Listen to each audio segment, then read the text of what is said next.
इसमें दो मुख्य पेलोड है, इंस्ट्रूमेंट्स है, जो कि हमको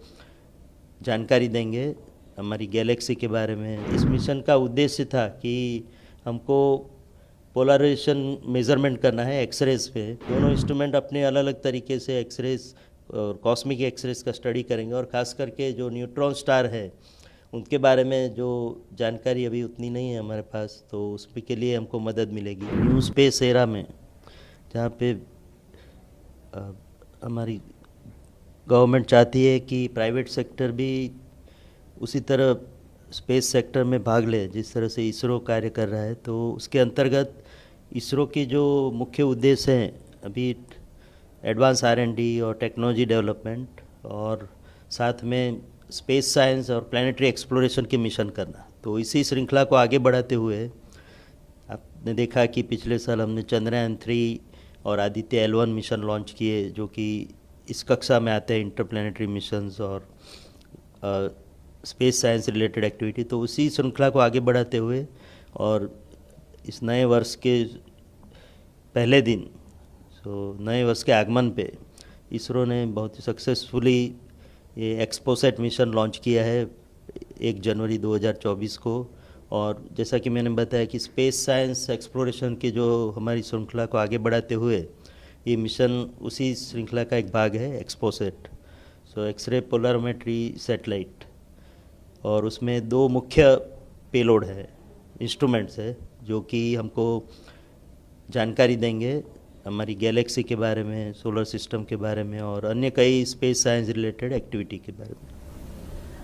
किस तरह से साइंस को बेनिफिट होगा लोगों को, किस तरह से उसमें कहीं ना कहीं साइंस को किस तरह से रिसर्च लग रहा है आगे? तो जैसा कि इसमें दो पेलोड है, पोलिक्स जो कि रमन रिसर्च इंस्टीट्यूट के द्वारा बनाया गया है और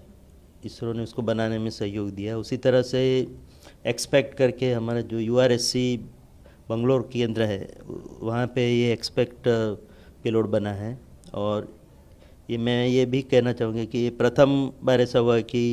कोई साइंस मिशन में हमारे स्पेस एप्लीकेशन सेंटर अहमदाबाद का कोई पेलोड नहीं है, बट हम उसके साइंस में उसके यूज़ के बारे में और साइंस में पूरी तरह से उसका उपयोग करते हुए रिसर्च जारी रखेंगे। इन दो जो पेलोड है, इंस्ट्रूमेंट है, उनके डेटा जो आएगा उसका उपयोग करके स्पेस साइंस के क्षेत्र में रिसर्च में स्पेस एप्लीकेशन सेंटर जो कि अभी कार्यरत हुआ है स्पेस साइंस एक्टिविटी के रूप में, तो उसमें हम अपना कार्य करते रहेंगे। तो इस तरह से हम योगदान देंगे।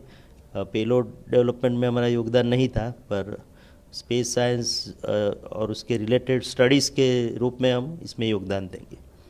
तो जैसा कि इस मिशन का उद्देश्य था कि हमको पोलराइजेशन मेज़रमेंट करना है एक्सरेज पे, जो कि अन्य गैलेक्सी से और सोलर सिस्टम से आ रहे हैं हमारे यहाँ पे, तो उसको 8 to 30 MeV band KeV band में, किलो इलेक्ट्रॉन वोल्ट्स बैंड में, तो वो पॉलिक्स इंस्ट्रूमेंट उसका मेज़रमेंट करेगा, स्टडी करेगा। और उसके साथ साथ जो एक्सपेक्ट इंस्ट्रूमेंट है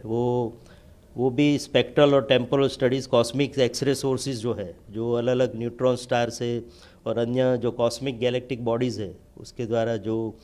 जनरेट किए जाते हैं और उसके द्वारा जो मॉडिफाई किए जाते हैं, तो वो सब एक्सरेज का स्टडी करेगा अलग अलग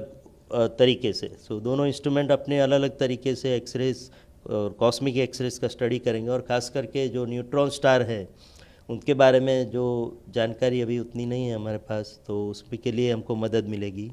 और इसके साथ साथ क्योंकि दोनों इंस्ट्रूमेंट कार्यरत है, तो दोनों का साइमल्टेनियस स्टडी करते हुए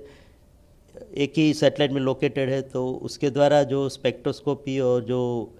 पोलराइजेशन मेज़रमेंट है और जो कॉमन बैंड है, जो कि एक जो पोलिक्स इंस्ट्रूमेंट का 8 keV से 30 keV तक है, और इस